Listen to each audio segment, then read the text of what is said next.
Hello friends, શું તમે કન્ફ્યુઝનમાં છો કે ધોરણ 12 પછી તમારે આગળ શું કરવું જોઈએ, કે પછી તમે ફોર્મ ભરવાનું ભૂલી ગયા છો, અથવા તો તમારે નર્સિંગ ફિલ્ડમાં એક બેસ્ટ ફ્યુચર તમારું ક્રિએટ કરવું છે?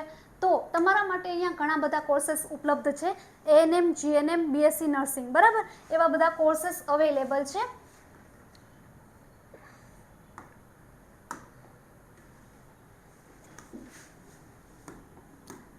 હવે જો તમે નર્સિંગમાં તમારું કેરિયર ડેવલપ કરવાનું વિચારતા હોય, બરાબર, તો અહીંયા આપણી પાસે 3 પ્રકારના કોર્सेस છે: એએનએમ, જીએનએમ, બીએસસી નર્સિંગ, બરાબર. એએનએમ અને જીએનએમ છે, બરાબર, એ ડિપ્લોમા કોર્સ છે, જ્યારે બીએસસી નર્સિંગ છે એ ડિગ્રી કોર્સ છે. એએનએમ અને જીએનએમમાં જો તમે કોમર્સ અથવા આર્ટ્સ કર્યું હશે તો પણ તમે એમાં એડમિશન લઈ શકશો, અને બીએસસી નર્સિંગ માટે તમારે 12th સાયન્સ જોશે, બરાબર. એએનએમ 2 વર્ષનો કોર્સ છે, ઓક્ઝિલરી નર્સ મિડવાઇફ. હવે આમાં તમે એએનએમનો જે કોર્સ છે 2 વર્ષનો કોર્સ હોય છે. પછી તમે એક્ઝામ ક્લિયર કરીને as a FHW sub centre અથવા પીએચસીમાં કામ કરી શકો છો, બરાબર. પછી છે GNM, general nursing and midwife, બરાબર. એ કોર્સ છે 3 વર્ષનો, બરાબર.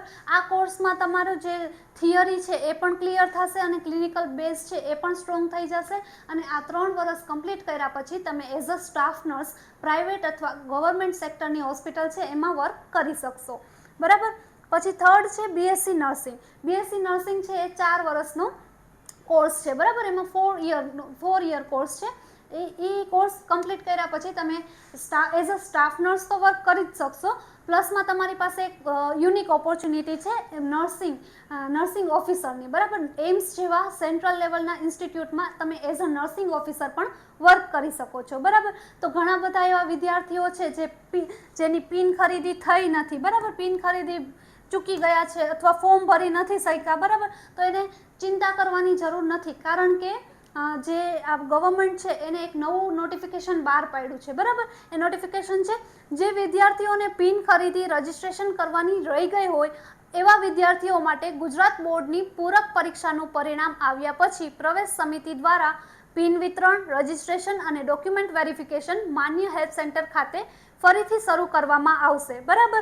એટલે જે કોઈનું બાકી રહી ગયું છે, બરાબર, પિન ખરીદી બાકી રહી ગઈ છે, રજીસ્ટ્રેશન બાકી રહી ગયું છે, તો એમને જરાય ટેન્શન લેવાની જરૂર નથી, કારણ કે પૂરક પરીક્ષાનું રિઝલ્ટ આવશે, બરાબર, પછી ફરીથી સ્ટાર્ટ થશે. જે માન્ય હેલ્પલાઇન સેન્ટર હશે ત્યાં પિન વિતરણ ચાલુ થશે, રજીસ્ટ્રેશન ચાલુ થશે અને ડોક્યુમેન્ટ વેરિફિકેશનની પ્રોસેસ છે એ પણ સ્ટાર્ટ થઈ જશે, બરાબર. તો તમે ત્યારે પિન ખરીદી શકો છો, બરાબર. આવા વિદ્યાર્થીઓએ જે તે સમયે ડોક્યુમેન્ટ વેરીફાઈ કરાવી શકશે, બરાબર. ત્યારે તમારું ડોક્યુમેન્ટ વેરિફિકેશન થઈ જશે, તો તમારે ટેન્શન લેવાની જરૂર નથી. અને જો તમારે આવી જ વધારે માહિતી જોતી હોય, બરાબર છે, આવી વધારે માહિતી જોતી હોય તો તમે અમારી આ યુટ્યુબ ચેનલ છે માય નર્સિંગ એપ, એની સાથે જોડાયેલા રહો, અમારી સાથે જોડાયેલા રહો.